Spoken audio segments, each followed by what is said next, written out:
The carriage that brought her back to Stourwood arrived in the second week of October, and the men cutting the last of the hay in the lower field stopped their sides to watch it pass. They did not know the woman inside. They knew only that the vehicle was hired rather than crested, plain black with a tired pair at the traces, and that it turned in at the great gate as though it had every right to be there. One of them said she had the look of a governess come about a post. Another said nothing, because he had seen her face through the glass for the length of a held breath, and a governess did not sit like that, gloved hands folded over a leather case as though the case were the only warm thing in the world. Adela Vannet had not seen the gate in 3 years. The iron had been repainted since, the gilt at the finials renewed, the stone urns set with autumn asters that someone had been paid to keep alive past their season. All of it was a kind of speech, that gate, and she had learned long ago to read what such things were saying. They were saying the Earl of Stourwood could afford to be beautiful. They were saying nothing at all about whether he could afford to be solvent. She had the document in the case. She knew its language the way other women knew the lines of a beloved face. The first ball she had ever attended at Stourwood had been the spring of her 19th year, and she had gone to it in a borrowed gown because her father did not believe in spending on a daughter what he might keep for himself. That was the night the match had been proposed, and the night, by its end, she had refused it. People still spoke of the refusal when they spoke of her at all. They did not speak of the reasons because the reasons had never been thought worth asking. She told the driver to wait and climbed down without his hand. The gravel was wet, and the wet came up cold through the thin soles of shoes she had walked 3 winters in, and she stood a moment looking up at the house that her own name had once been meant to enter as a bride, and she did not feel triumphant.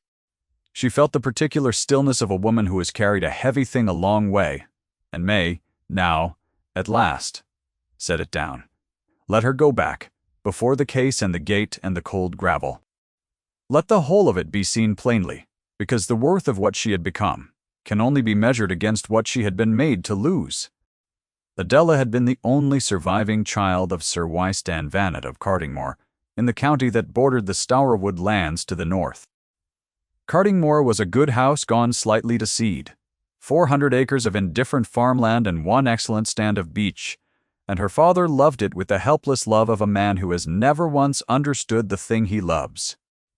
He could not read a rent roll. He signed what his steward put before him. He believed that money was a thing one had or did not have, like weather, and not a thing one made or unmade by attention. Her mother had died when Adela was 11, and into the gap left by that death had come her mother's elder sister, the widow Sabella Norrington, who had buried a merchant husband in Bristol, and come away from the burying with something far rarer than grief. She had come away with his ledgers and the habit of reading them. Aunt Sabella took one look at her brother-in-law's accounts, pronounced them a slow shipwreck, and set about teaching the only person in the house who would listen. That was the first gift. Across 7 winters at the long table in the Cardingmore library, by candlelight that her father grudged the cost of, Adela learned what no one had thought to forbid her, because no one had imagined a girl would want it. She learned the difference between a mortgage and a lease, between interest simple and interest compounding, between a debt a man could carry and a debt that was quietly carrying him. She learned to read the small print at the bottom of the settlement where the cruelty always lived. She had a head for figures, the way some women had an ear for music, and her aunt, watching her work a column of accounts in her head while her hands stayed folded, said once that it was a pity, a great pity, that God had wasted such a head on a face that would only be married off. She had not understood the bitterness in it then. She understood it the spring she turned 19. The match was proposed by the Dowager Countess of Stourwood, Lady Sancha, in the gilt withdrawing room of her son's house, with Adela's father standing by the fire, turning his hat in his hands like a man at a hiring fair. The terms were not unhandsome. Cardingmore's debts, which Adela alone in that house knew the true size of, would be quietly absorbed. Her father would keep his beechwood and his dignity. In exchange, the new Earl of Stourwood, lately come into his title at the death of his own father, would have a wife of decent blood and no expectations. a wife who would make no demands and cost nothing further and trouble no one. He was 28 then, the Earl, and he had said almost nothing across the whole evening. He had stood at the window with his jaw set like carved stone, and Adela had taken his silence for contempt, because she had been schooled to expect contempt, and rarely found herself disappointed. What she had not known, what no one in that room had thought to tell her, was that the Earl had buried his father 11 days before, a father who had spent 30 years bleeding the estate white to keep a mistress in London in a stable he never rode, and that the son had inherited a name, a title, a house painted beautiful at the gate, and a debt that would have stopped the breath of a stronger man. The match had not been his idea. He had agreed to it the way a man agrees to a tooth being drawn. Adela had refused him all the same. She had refused him because a marriage arranged to bury a debt was a marriage in which she would spend her life as a line item, valued at exactly the figure of her father's ruin, and not 1 penny more. She had said, in a clear, low voice that surprised the room, that she was honored and that she must decline. And the Dowager Countess had looked at her the way one looks at a servant who has spoken out of turn, and had said the thing that would follow Adela for 3 years. "The girl is a counting-house clerk in skirts," Lady Sancha said, not lowering her voice, addressing the room and not the daughter standing in it. "One cannot expect grace from an abacus." Her father took her home that night and did not speak. Within the month he had made his decision, that a daughter who would not be useful was no daughter at all. He did not throw her into the snow. He was not, in his small way, a cruel man, only a frightened and a foolish one. He simply informed her, over a cold breakfast, that he could no longer afford to keep her, that arrangements had been made with her aunt, and that it would be better for everyone if she did not write. Cardingmore would go to a cousin in time. There was nothing in it for her. There had never, his tone implied, been very much in her at all. So she had gone to Bristol, to the narrow, tall house where Aunt Sabella kept the late merchant's ledgers and a single servant and a fire. She allowed herself only after 4 o'clock. And there, in 3 years, the second gift had been given, the chance to use the first. Of the Vannet girl who threw away an earl, the season told only the half it could see. Stay with it, because the figures matter as much as the feelings. Aunt Sabella was not, as the world supposed, a poor relation. She had spent 20 years lending small sums at honest rates to tradesmen the banks would not look at, and had grown quietly, formidably rich at it, and had been waiting all that while for someone to leave it to who would not waste it. She gave Adela the books, the introductions, and by slow degrees the standing. To act, and Adela acted with the cold, steady patience of a woman who had nothing left to lose and one thing left to prove. It was Aunt Sabella who first spoke the name aloud, 2 years into Adela's work, across the long table with a sheaf of papers between them. A mortgage had come onto the market through a London house, a great mortgage, of long standing. The principal debt of an estate so encumbered that no respectable bank would touch the paper, and the holders wished to be quit of it at a discount. The estate was called Stourwood. Adela did not move for a long moment. Then she asked, very quietly, what they were asking for it. She bought it over the following 18 months, not all at once, which would have raised alarm, but in careful pieces through 3 different agents, until the whole of the debt secured upon the Stourwood lands, the house, the home farm, and the 4 tenanted villages sat in a single leather case in a narrow house in Bristol. In the keeping of a woman the season had long ago ceased to think about. She had told herself the whole long while that it was a sound investment and nothing more. She had been lying. Now, on the wet gravel, with the case in her gloved hands and the repainted gate at her back, she looked up at the house and understood that the lie had brought her here, and that the truth would have to walk in the door. A footman admitted her, took her plain card, and left her standing in a hall whose marble had not been swept that morning. She noted that. She noted, too, the squares of brighter color on the walls where paintings had hung and now did not. The missing pier glass, the great staircase carpet turned to hide the worn tread. The house was selling itself out from under its own roof. Quietly, a picture at a time, and only a person trained to read such things would have known it. She read the whole sad ledger of the place off its walls. And what rose in her was not the thing she had expected to feel. The Earl of Stourwood came down to her himself, as a man could do when he had let half his servants go. She had forgotten, in 3 years of figures, how tall he was. He came down the turned staircase with his coat buttoned and his face composed, a man of 31 now, with the same set jaw and the same gray eyes, the color of slate after rain, and a new line between his brows that had not been there at the gilt withdrawing room, the line a man earns by lying awake doing sums he cannot make come right. He did not know her at first. Then he reached the foot of the stairs and stopped, as though he had walked into glass. "Miss Vannet," he said. "My lord." She curtsied, exactly as low as was correct. No, lower. "I am sorry to come without warning. My business would not wait. Your business." He said the 2 words carefully, as a man handles a thing that might be hot. "I think we had best speak privately," she said. He took her to the library, the warmest room and the emptiest. The shelves half bare where books had gone the way of the paintings, and he did not sit, and so neither did she. The October light came gray through the tall windows, and lay on the floor between them.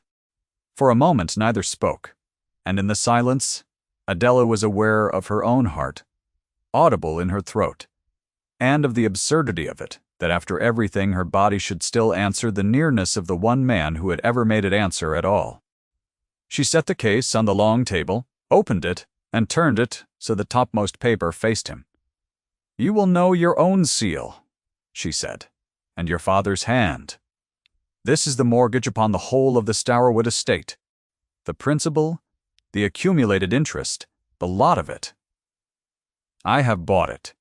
As of the Michaelmas quarter just past, my lord, the debt that stands against your land, your house, and your 4 villages is owed to me, and to no one else in England."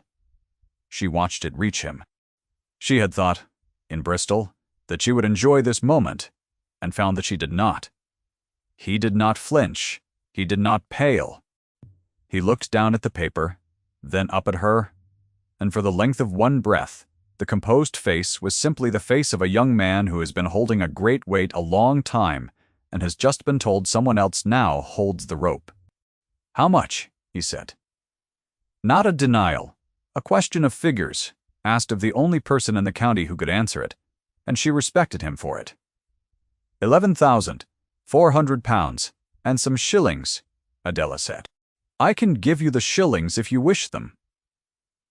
The line between his brows deepened. "And you have come to call it in," he said slowly. Now let her be seen, the way the season never saw her before the long battle of that autumn closed around them both. To Stourwood and all its neighbors, Adela Vannet had been a single sentence, and the sentence was the dowager's. An abacus in a gown. The room had decided 3 springs ago exactly what she was, and the room had not troubled to revise its opinion in her absence. She had heard the verdict repeated to her own face in Bristol by a visiting cousin who did not know she was in the next room, said with a little laugh, as a thing too well established to need malice. She had heard it again that very morning from the lips of the footman to the housekeeper as she waited in the cold hall, the man not troubling to lower his voice. Because what was a plain woman with a leather case that she should be spared it? A counting machine in petticoats, 3 years and a fortune in debt. And the verdict had outlasted both. "I have not yet decided what I have come to do," she answered the Earl. "That depends, my lord, a good deal upon you." She did not call it in. That was the thing the county could never afterward understand, and the thing that was, in truth, the whole of her purpose. A cruel woman. Holding that paper would have foreclosed in a week, and turned the Earl of Stourwood out onto the open road, and danced upon the gravel. Adela had imagined doing exactly that on certain bad nights in Bristol, and found the imagining left a taste in her mouth like cold iron. She had never wanted his ruin. She understood now, standing in his half-empty library with her heart loud in her throat, to be seen by the world that had priced her at her father's debt as something other than the sum it had assigned her. Well, what she proposed instead was a thing no one had proposed to him in the whole long year of his trouble. She proposed to mend it. She would hold the debt and not press it. She would, in exchange for a free hand and the Earl's own labor at her side, set about making the Stourwood lands pay what they had never been made to pay, because the late Earl had bled them and the present Earl, for all his honest desperation, had been raised to ride them and to bow in them, and never once to read them. She had read them already. Off the walls of his hall. In an afternoon, she knew where the waist was, the way she knew the back of her own hand. He should have refused her. A prouder man or a stupider one would have shown her the door and let the whole thing fall and called it honor. Alaric, Earl of Stourwood, looked at the woman his mother had insulted in his own withdrawing room 3 years before, and did a thing that cost him more than the £11,000. He inclined his head and said, his voice level, "Then I am at your disposal, Miss Vannet. Tell me where we begin." They began with the home farm, and they began the next morning, and the county began to talk before the week was out. It could not be hidden, the thing they were doing, and they did not try. The Earl of Stourwood was seen walking his own fields with a plain woman in a grey pelisse, the two of them stopping at gates, at ditches, at the door of a tenant who had not paid a full rent in 2 years, and could not understand why the great folk stood in his yard, asking of all things to see his stock. Adela carried a small book and a pencil. She asked questions no lord had ever asked the man, about drainage and the price of lime, and why the upper 20 acres had been put to wheat that had failed there 4 harvests running when the soil was plainly fit for nothing but sheep. The tenant, a wary, leathery man named Jos Endicott, who had buried 2 harvests and a wife in those fields, gave short answers, and then, by slow degrees across that first long morning, began to give longer ones, because no one in his life had asked him what he knew and meant the asking. By the end of the day, Jos Endicott had said more to the Lord's lady of business than he had said to any gentleman in 20 years. And the failing high field had been promised to sheep by spring. The Earl watched her do it. That was the thing she had not bargained for. In all her cold planning in Bristol, she had bargained for the figures. She had not bargained for the weather of his attention, the way he stood a half-pace back and let her work, and did not once interrupt her with the helpless suggestions of a man protecting his consequence. He listened. When Endicott spoke of the drainage, the Earl crouched at the ditch in his good boots and put his own hand in the cold water to feel the run of it, and Adela, looking up from her book, found him watching her instead of the water, and looked quickly down again. This is how it began between them, not in a ballroom, but in a tenant's muddy yard, over the question of whether the upper 20 acres should carry wheat or sheep. The season would never have believed it. The season believed love arrived in white gloves to the sound of a quartet, and did not know that the deepest looks pass between 2 people bent over the same true problem, and that there is no courtship in the world so dangerous as being understood. The autumn went on, and the work went on, and the estate began by inches to turn. She found the leaks one by one. The steward, a smooth man named Mr. Fodgen, Skerritt, whom the late Earl had trusted and the present Earl had inherited along with the debt, had been keeping 2 sets of figures, the lighter for the Earl and the heavier difference going, by a route Adela traced across an evening with a candle and a quill, into his own pocket. She did not accuse him in a passion. She laid the 2 columns side by side on the library table and asked the Earl quietly to read them, and watched his face go still as ice over a river as he understood at last where part of his impossible debt had truly gone. Mr. Skerritt was dismissed without a character the following morning. He did not go quietly, and the going of him was the first time Adela understood she had made an enemy who would not simply withdraw and lick the wound. For the Dowager Countess had not been idle. Lady Sancha of Stourwood had come up from the Dower House the day after Adela's arrival, summoned by a frightened letter from the housekeeper. and she had not liked one particle of what she found. She had found her son walking the fields with the woman she had turned out of his withdrawing room 3 springs before, and that woman seated at the library table with the estate accounts spread before her like a general's map. And the dowager who had spent her whole life inside an order in which a woman's worth was her blood and her connections in the figure of her settlement, looked at Adela Vannet, managing the lands that were to have come to her own family entire, and felt the floor of the world tilt very slightly beneath her satin shoes. She did not understand the debt. She had never in her life understood a debt. She understood only appearances, and the appearance she understood was that an unmarriageable nobody had got some unnatural hold over her son and was making him the talk of the county. So the dowager set out to do the thing she knew how to do, which was to manage. She was not a stupid woman, and not, in the cartoon sense, a wicked one. She was a woman whose every weapon had worked in every drawing room she had ever entered, and she did not yet know that she had entered a room where they would not work at all. She voiced the old sentence again, and this time where it would do the most harm. At a card evening at the neighboring great house, with 30 of the county's first families about the tables, the Dowager Countess of Stourwood was heard to say, across a hush she had arranged for the purpose, that it was a sad thing to see an old name brought low, and that her son had taken a counting-house clerk in skirts for his keeper, and that when supposed a man drowning would clutch at any plank however common the wood of it. The laughter that followed was the soft, cruel laughter of people relieved. The ruin is not their own. The sentence was 3 years old, and it still cut, and it cut now in a public room full of witnesses, and word of it came back to Adela within the day, as the dowager had intended it should. She heard it from the housekeeper, Mrs. Prondant Threadgold, who told her with her apron twisted in her hands and her eyes wet, because in 3 weeks the plain woman with the leather case had asked her name and remembered it, and asked after her rheumatism, and meant it. And the housekeeper had come, without quite deciding to love her. Adela heard the sentence out. She thanked Mrs. Threadgold. She went up to the cold room she had been given, and sat on the edge of the bed with her hands folded in her lap, the way she sat when the figures would not come right. And she did not weep, because weeping was a thing she had spent on her 19th year, and had not been able to afford since. It was the dowager's next move, and not the insult, that brought the matter to its edge. For Lady Sancha, finding that words alone would not dislodge the woman, reached for a plank of her own.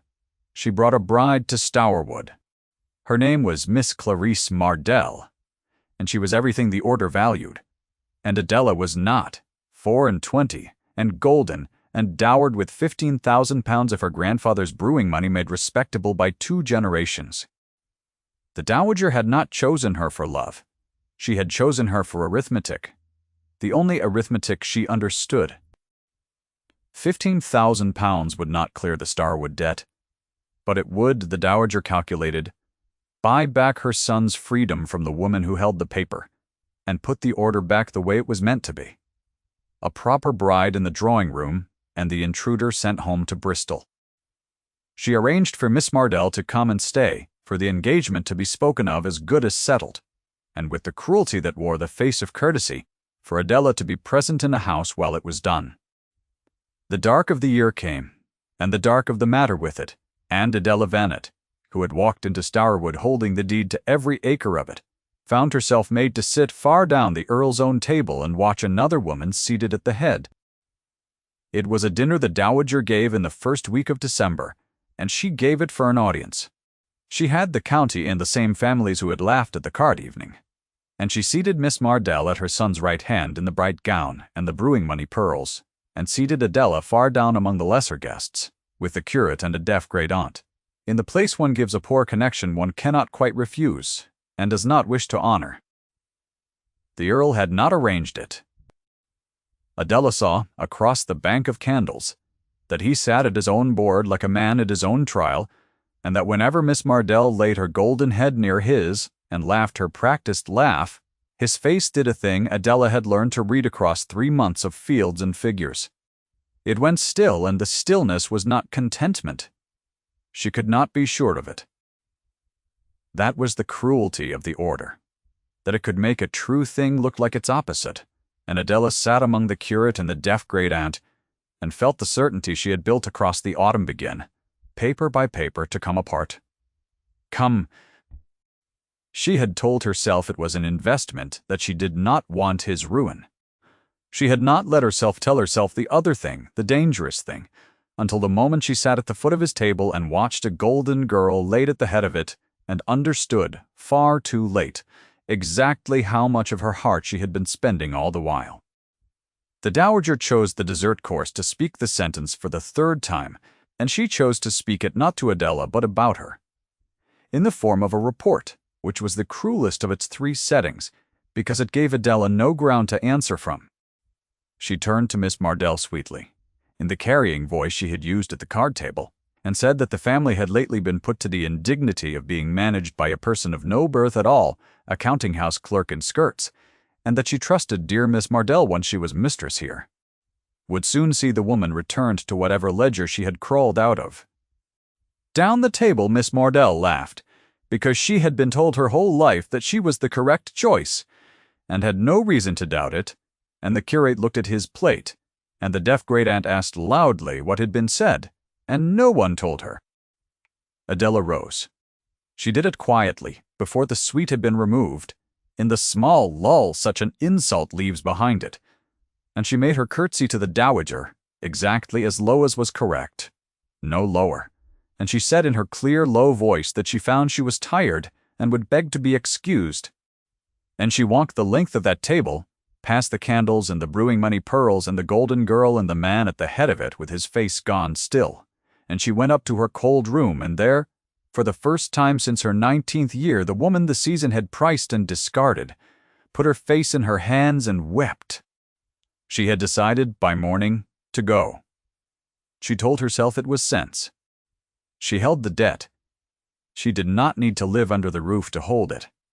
She could administer the recovery from Bristol through agents, and never set foot in the place again, and let the Earl marry his £15,000 and be free of her, and she would be a rich woman with a sound investment and the rest of her life to spend in a narrow house with her aunt's ledgers. And if there was a cold iron taste in the thought of it, she would learn, as she had learned everything else, to swallow it. She had her case packed before the house was up. She came down the great stair with her own bag in her hand because she would not trouble a footman, and found the Earl of Stourwood waiting for her at the foot of it, and understood that Mrs. Blankpracht, Fredgold, had not been able to help herself. He had not slept. She saw that at once. With the reader's eye, she could not switch off. The gray eyes shadowed and the jaw rough, and the careful composure of 3 months gone entirely from him. "You are leaving," he said. "I am. The recovery can be managed from Bristol. You will find my agents exact and fair. I have no doubt the estate will come right within 5 years, and your marriage will hasten it." She heard her own voice deliver the last of it steadily, and was distantly proud of the steadiness. "I wish you very happy, my Lord Adela," he said. It was the first time he had ever used her name. He had called her Miss Vannet across 3 months of fields and figures, correctly, always, and now at the foot of the stairs with her bag in her hand, he said her given name as though he were setting down a weight he could no longer carry, and the sound of it in his low, level voice went through her like the cold up through the thin soles of her shoes. And she stopped on the bottom step and could not go on. "I did not arrange the dinner," he said. "I did not invite Miss Mardell.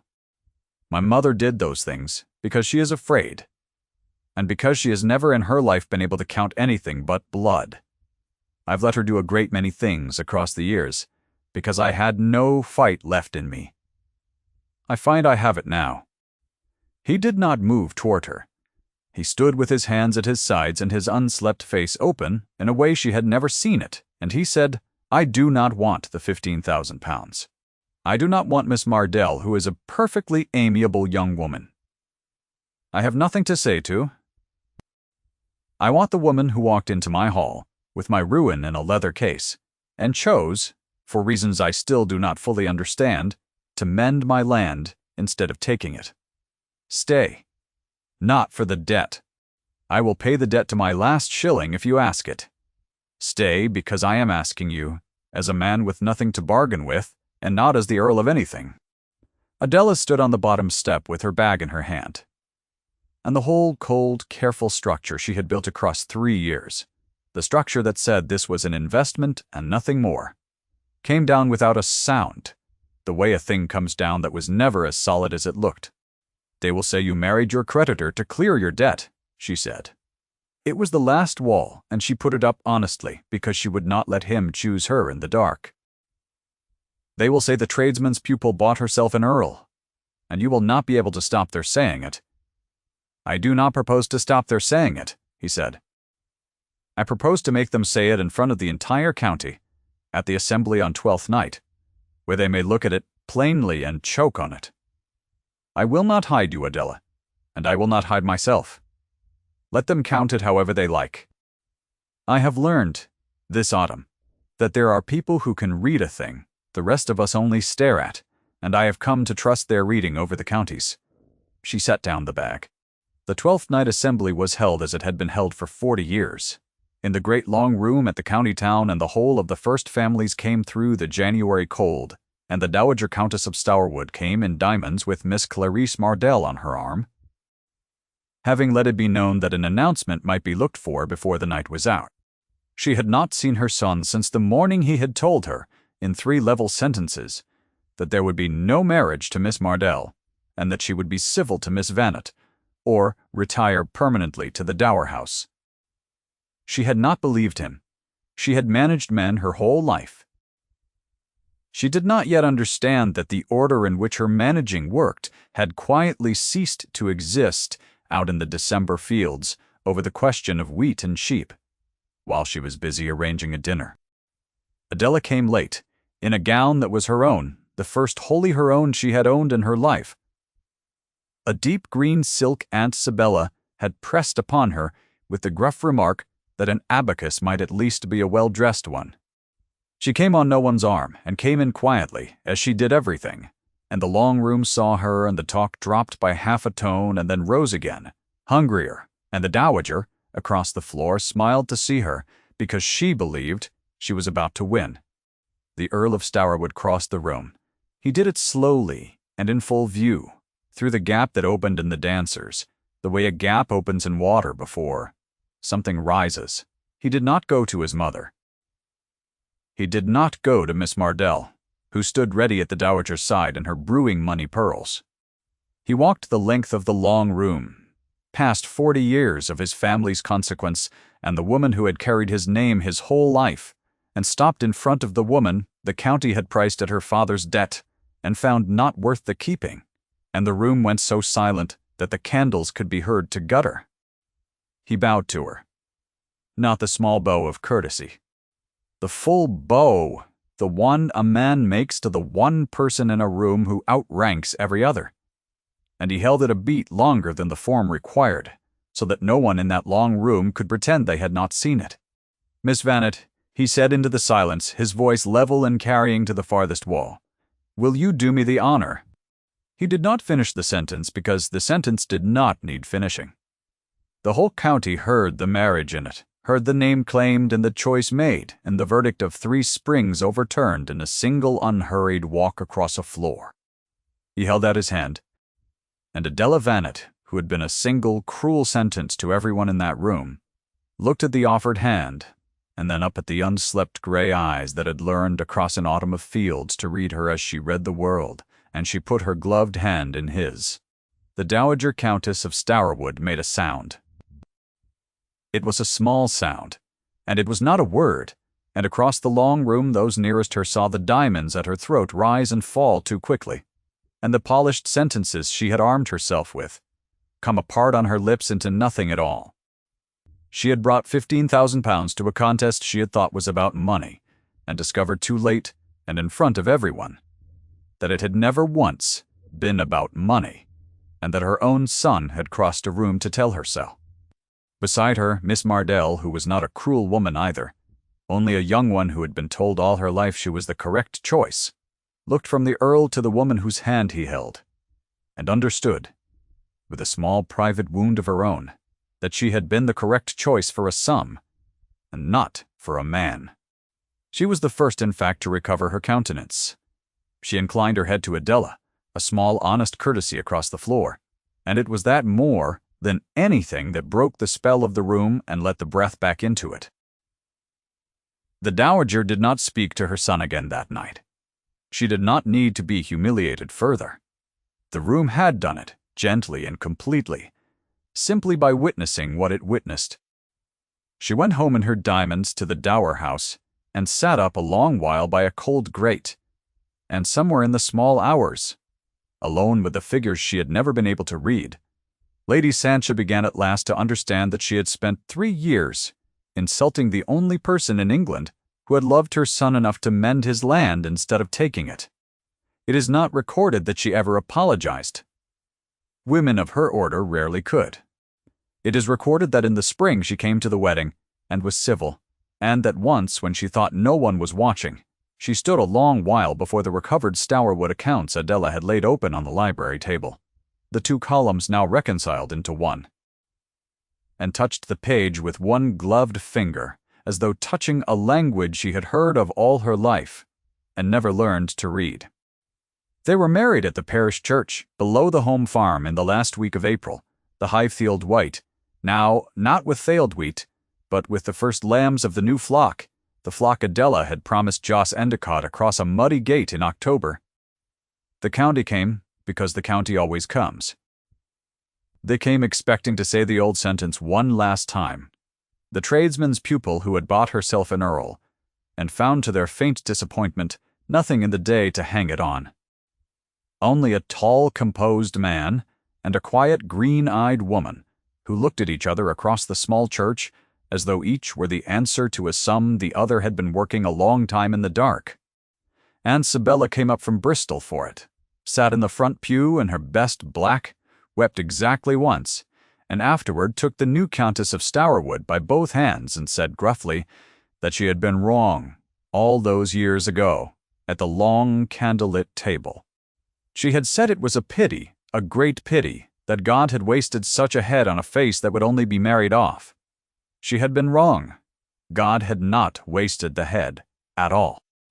He had merely been waiting, with the patience of the slow, just universe, for the one house in England that would need exactly that head to save it, and the one man in it with the wit to bow to her across a crowded floor. That evening, when the guests had gone and the lambs had been folded, and the long April light lay gold across the recovered fields, Adela walked out alone to the upper 20 acres, the acres that had carried 4 failed harvests, and now carried sheep, and stood at the gate where Jos Endicott had first grudgingly told her what he knew. She had the leather case no longer. She had given the mortgage to her husband on the morning of their wedding, the whole £11,000 of it, with a note in her own hand that said only that a thing held against a man's ruin was a poor foundation for a marriage, and that she would rather come to him owning nothing of his but the regard. He had read it in the half-empty library and come to find her, and had not been able to say anything at all, which from a man so sparing of words she understood to be a great deal. Now he came out to the gate to find her, in the last of the light, and stood beside her without speaking, the way he had stood that first morning, a half-pace back, and let her work the lambs moved pale across the dark grass. Somewhere below the house that had been selling itself out a picture at a time stood whole again in the dusk, its accounts at last reconciled, beautiful at the gate, and for the first time in 30 years solvent behind it. "They will still say it, you know," she said, watching the lambs. "Some of them, that you married your creditor."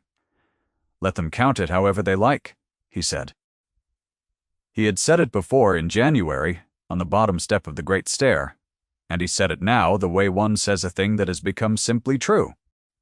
Then he was quiet a moment, and then he said, low, the words level. "I have done the figures myself this once. I find I came out very far ahead."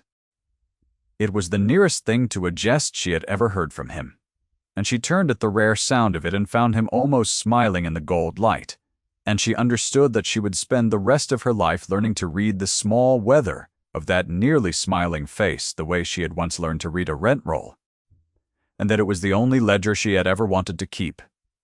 She had walked back to Stourwood in October, holding the deed to every acre of it, certain she was bringing the house a reckoning. She had been wrong about that, as she was rarely wrong about anything with a figure in it. She had not brought a reckoning. She had brought the place back to life and herself along with it, and the two of them stood at the gate in the last of the April light, the disowned daughter and the ruined earl, both of them mended, and watched the new lambs in the field that had once grown nothing at all. If Adela's long road home moved you, stay a moment with this last picture before you go. The gate, the lambs, the gold light, and the two figures standing close, who had each been counted at far less than their worth, and who had found at the slow end of the season the one other person in England able to read the true sum. Thank you for staying until the end.